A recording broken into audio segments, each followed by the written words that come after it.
오늘 소개해드릴 책은 정유정 작가님의 완전한 행복입니다. 줄거리부터 바로 들려드릴게요. 지우는 반달릅 오리들은 돼지고기를 먹는다는 비밀을 알고 있습니다. 그리고 그 비밀을 말하면 엄마에게 벌을 받게 됩니다. 엄마와 아빠는 이혼했는데 이혼 후 처음으로 그들은 함께 시골집으로 내려갑니다. 그날 밤 지우는 일찍 잠자리에 들었고 다락에서 들리는 대강오리의 울음소리를 얼핏 듣습니다. 그리고 꿈결 속에서 엄마는 말하죠. 꿈이니까 깨면 다 사라질 거라고요.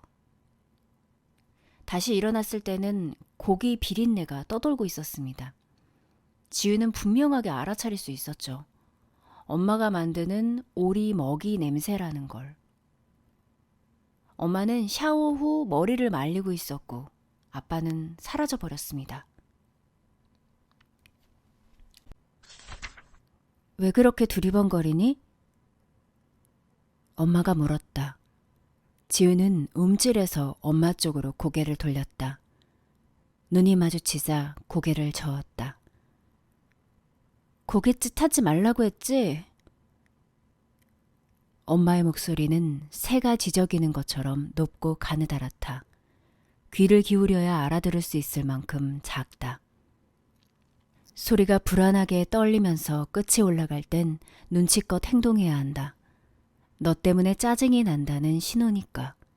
바로 지금처럼. 지우는 엄마에게 다가갔다. 소파 앞에 발끝을 가지런히 맞추고 아침 인사를 건넸다. 안녕히 주무셨어요? 엄마는 한쪽 머리를 쓸어 올려 귀 뒤로 꽂아 넣으며 물었다. 잘 잤니? 지우는 대답했다. 잘 모르겠어요. 뭘 모른다는 거야? 목소리처럼 엄마의 한쪽 입꼬리도 떨리고 있었다. 지우는 등이 움츠러드는 걸 느꼈다. 엄마의 기분이 좋지 않은 걸 미리 알았다면 거실로 들어오지 않았을 텐데. 꿈이 없어지지 않아서요. 지우는 대답하면서 몸소리가 나는 걸 느꼈다. 꿈속의 어떤 장면이 머릿속에서 되살아나고 있었다. 참으로 이상했다. 잠에서 깼는데도 꿈은 왜 사라지지 않을까? 엄마에게 묻고 싶었으나 꾹 눌러 참았다. 물어서는 안 될 것 같았다. 이유는 몰라도 느낌이 그랬다. 모두 다 기억나니? 지우는 대답하지 못했다. 순간적으로 드라이어를 쥔 엄마의 오른손에 눈이 팔린 탓이었다. 손목에서 손가락 중간까지 붕대가 감겨 있었다. 엄지와 손날 부분에는 피도 묻어 있었다. 아니다. 그런 걸 묻었다고 하지는 않는다. 금방이라도 핏방울이 떨어질 것처럼 흠뻑 젖어 있다고 하는 게 맞다. 엄마는 전혀 모르는 눈치였고 지우는 얼른 알려줘야 한다고 생각했다. 다짜고짜 엄마의 손을 붙잡으며 소리를 질렀다는 얘기다. 엄마, 손에 피나! 악 하는 엄마의 비명이 지우의 말을 잘랐다. 어찌나 날카롭고 사나운 비명이었는지 지우는 손을 붙든 채 얼음이 돼버렸다. 저리 가! 엄마는 팔꿈치를 휘둘러 지우를 밀쳐냈다. 그 바람에 손에 쥐고 있던 드라이어가 지우의 턱을 때리고 소파 밑으로 떨어졌다. 기계가 박살나는 듯한 소리와 함께 드라이어의 캡이 분리돼 어디론가 날아갔다. 지우는 두어 발짝 뒷걸음질을 치다 낮아빠지기 직전에 가까스로 몸을 세웠다. 뭐 하는 짓이야? 뺨을 후려치는 듯한 질책이었다. 지우는 손바닥으로 턱을 감싸고 한 발짝 물러났다. 드라이어에 찍힌 턱이 얼얼하고 아팠다. 질책에 얻어맞은 뺨이 무참하고 부끄러웠다. 더 없어질 게 없을 때까지 없어지고 싶을 만큼. 눈안에선 물기가 차올랐다. 목 밑에선 흐느낌이 치밀었다. 지우는 고개를 숙였다. 행여 울음이 새어나올까 입을 앙다물었다. 무섭고도 긴 고요가 찾아왔다. 들리는 거라곤 거칠게 울리는 엄마의 숨소리뿐이었다. 이리 와. 마침내 엄마가 입을 열었다. 지우는 눈을 깜빡거려 눈물을 털어냈다. 방금 들은 말이 이리 와가 맞을까? 그 순간엔 저리 가보다 무서운 말이었다. 차지우? 엄마가 다시 불렀다. 지우에겐 익숙하지 않은 이름이었다. 아빠의 이름은 서준영이었다. 사람들은 모두 서지우라고 부른다. 어릴 때부터 키워준 외할머니도, 함께 사는 이모도, 유치원 아이들도, 주말에만 만나는 새아빠도. 엄마만 새아빠의 성을 붙여 차지우라고 불렀다. 내년 봄, 초등학교에 가면 그 이름을 쓸 거라고 했다. 미리 연습해야 한다고 했다. 차지우 하고 부르면 네 대답하는 연습. 지우는 엄마 앞으로 가서 섰다. 차지우. 엄마가 또다시 불렀다. 지우는 마지못해 입을 열었다. 네. 엄마를 봐야지. 엄마의 목소리가 약간 부드러워졌다. 지우는 고개를 들었다. 엄마가 왜 화를 냈지? 지우는 답을 알고 있었다. 엄마를 만날 때마다 지적당한 문제였으니까. 흥분하고 막 덤벼서요. 엄마는 손을 뻗어 지우의 왼쪽 턱을 만졌다. 드라이어에 얻어맞은 건 오른쪽 턱이었다. 아팠니? 지우는 조금요 했다가 얼른 덧붙였다. 이젠 괜찮아요. 엄마는 지우를 향해 팔을 벌렸다. 이리 와, 내 딸. 지우는 머뭇대며 엄마의 품으로 들어갔다. 몽클하고 둥근 맨가슴의 감촉이 지우의 어깨를 눌러왔다. 심장이 성난 개처럼 컹컹 짖고 있었다. 그것이 자신의 심장인지 엄마의 심장인지는 모르겠지만 꿈 같은 건 잊어버려. 엄마는 지우의 등을 손끝으로 쓸어내리면서 중얼거렸다. 중요한 건 엄마가 지우를 세상에서 가장 사랑한다는 거야. 마치 엄마 자신에게 들려주는 혼잣말 같았다. 지우에겐 습지를 떠도는 바람소리처럼 멀고 싸늘하게 들렸다. 또 눈물이 솟구쳐서 속눈썹을 간지렸다. 알고 있지? 엄마는 지우를 품에서 떼어놓으며 물었다. 이럴 때의 알고 있지는 질문이 아니다. 엄마가 보내는 신호다. 지금이 잘못을 빌 때라고. 잘못했어요, 엄마. 지우는 얼른 덧붙였다. 앞으로 조심할게요. 엄마는 머리칼을 한 손에 쓸어 모아 어깨 뒤로 넘기고 자세를 고쳐 앉았다. 엄마의 가슴이 총이라도 쏠 것처럼 팽팽하게 솟았다. 지우는 소파 옆으로 슬쩍 눈을 비켰다. 조금 고민스러웠다.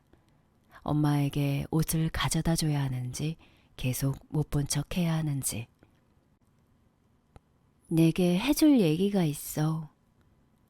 엄마가 말했다. 손가락 문제는 끝났다는 뜻이었다. 아빠는 어제 갔어. 말하는 엄마의 눈이 멍해 보였다. 눈길은 지우를 향해 있었지만 실제로 보고 있지는 않았다. 엄마의 눈은 무언가를 볼 때와 향해 있을 때의 빛이 다르다. 지우는 그것을 구별할 줄 안다. 약속 못 지켜서 미안하다고 전해달래. 엄마는 규칙을 정하고 규칙을 어기면 벌을 주는 사람이었습니다. 엄마에겐 용서란 없었고 지우는 고아가 되는 벌을 받아야 했습니다. 평소 지우는 외할머니와 지냅니다.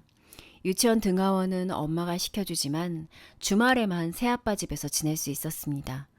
하지만 고아의 벌을 받게 될 땐 일주일 혹은 한 달간 그조차도 불가능했습니다. 은우는 이혼 후 친구 진우와 함께 떠난 여행길에서 우연히 한 여자를 보게 됩니다.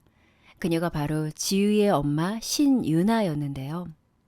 은우는 신유나 역시 이혼 후 떠난 여행이라는 걸 알게 되었고 그 후 그들은 결혼에까지 이르게 됩니다.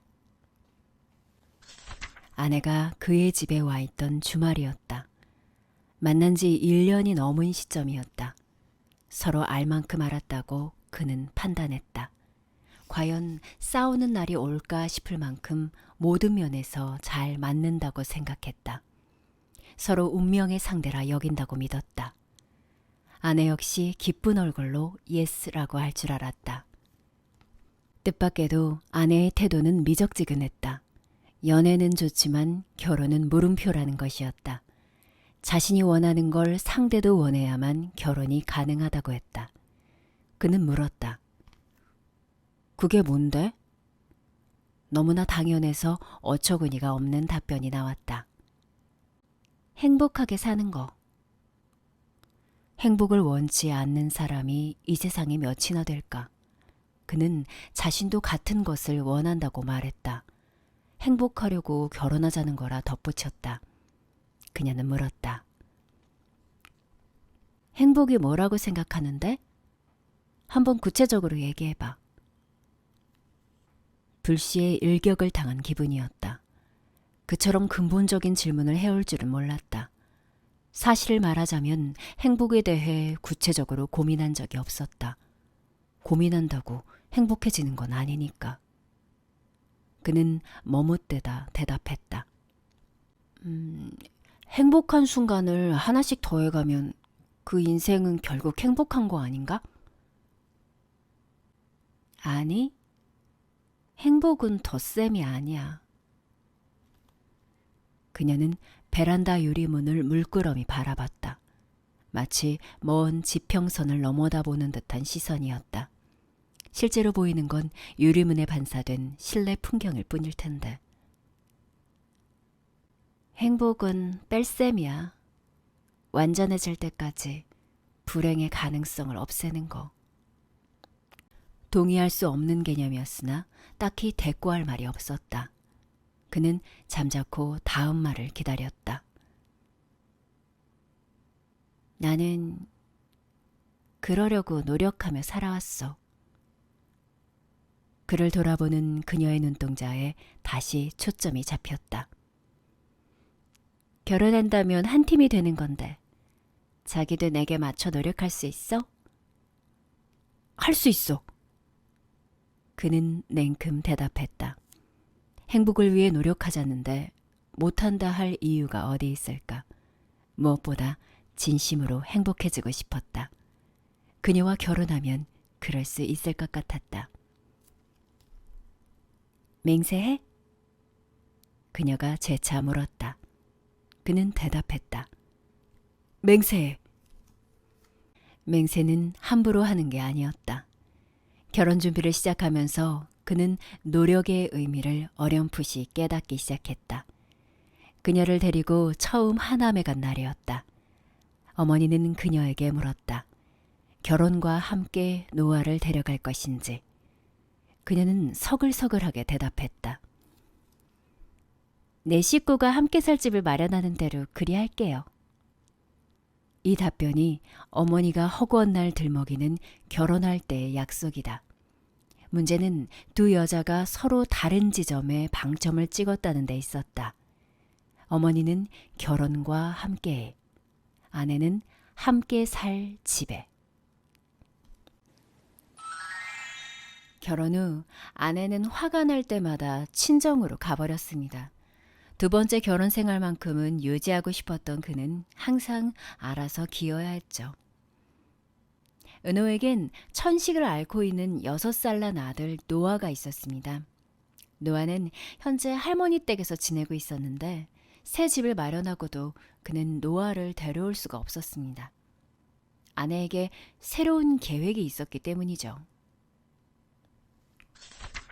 입주까지는 비교적 순조로웠다. 순조롭지 않은 일이 벌어진 건 그 다음이었다.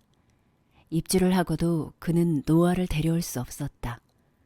아내는 두 아이를 같은 날 함께 데려오길 원했다. 데려올 때 두 아이가 같은 성을 갖고 있어야 한다고 주장했다. 함께 유치원에 다닐 남매의 성씨가 다르다면 재혼 가정이라는 걸 광고하는 거나 진배없고 아이들은 받지 않아도 될 상처를 받는다는 것이었다. 아내에게 상처란 바라하지 않은 불행의 씨눈 같은 것이었다. 이번에도 아내는 계획을 갖고 있었다. 그가 지유를 입양해서 성을 바꾸면 된다고 했다. 명확한 해결책이었으나 중대한 문제가 있었다. 입양 신청은 결혼한 지 1년이 돼야 가능했다. 5개월이 더 필요한 셈이었다. 그는 아내의 제안을 거절했다. 지유를 입양하기 싫어서가 아니었다. 노아를 데려오지 못하는 게 싫었다. 아내의 주장이 합당하다는 생각도 들지 않았다. 재혼이 숨겨야 할 비밀은 아니지 않은가. 보편적인 가정은 아닐지 모르나 아이의 성을 바꾸거나 아이들을 직접 기르지 못할 결함은 아니었다. 인간은 자신의 믿음에 따른 우주를 가진다. 결함도 결핍도 없는 완전성이 아내의 우주였다. 행복은 가족의 무결로부터 출발한다고 믿고 있었다. 이 믿음은 신앙에 가까웠다. 타협이 있을 리 없었다. 아내는 그의 거절을 거절했다. 의견 차이는 단 몇 분 만에 싸움으로 번졌다. 상처를 주는 말들이 서슴없이 오갔다. 아내는 그에게 제 자식밖에 모르는 이기주의자라고 쏘아붙였다. 그의 이기적인 성향은 결혼 생활을 위협하는 세 번째 결함이었다. 그는 사기꾼처럼 말을 바꾼다고 맞받았다가 귓뺨을 얻어맞았다. 포핸드로 한 대, 백핸드로 한 대. 충격을 받은 나머지 그는 반격도 방어도 하지 못했다. 이어지는 주먹질을 그냥 선체로 견뎠다. 종종 격렬하게 다투긴 했으나 물리적인 타격을 입은 건 그때가 처음이었다. 맞고 사는 남자가 왜 생기는지 이해한 밤이기도 했다. 때린 쪽은 그 길로 집을 나가버렸다. 얻어맞은 쪽은 다음날 이혼하자는 문자를 받았다. 그는 자존심을 버렸다. 당장 노아를 데려오겠다는 계획도 접었다. 결혼 생활을 더 위태롭게 만들고 싶지는 않았다. 지는 게 망하는 것보다 낫다고 생각했다. 첫 결혼에 실패한 후 그의 우주를 지배하게 된 원칙이었다. 아내는 그 점을 잘 알고 있었다. 입 밖에 내본 적이 없는데도 귀신처럼. 그가 줄곧 지는 게임을 해온 이유일 것이다. 그런 그들의 집에 노아와 은호의 어머니가 방문합니다. 은호의 어머니는 노아를 언제 데려갈 것인지 재촉하기 시작하고 그는 이달 안에 데려올 것을 약속하게 됩니다. 그리고 그날 밤 다들 깊은 잠에 빠지는데요. 완전한 행복을 바라는 그의 아내는 뺄셈을 하고 있습니다. 불행의 가능성을 완전히 없애기 위해 그녀는 어떤 노력을 하고 있는 걸까요? 과연 완전한 행복이 가능한 것인지 완전한 행복에서 확인해 보세요. 다음에는 또 다른 책을 소개해 드릴게요.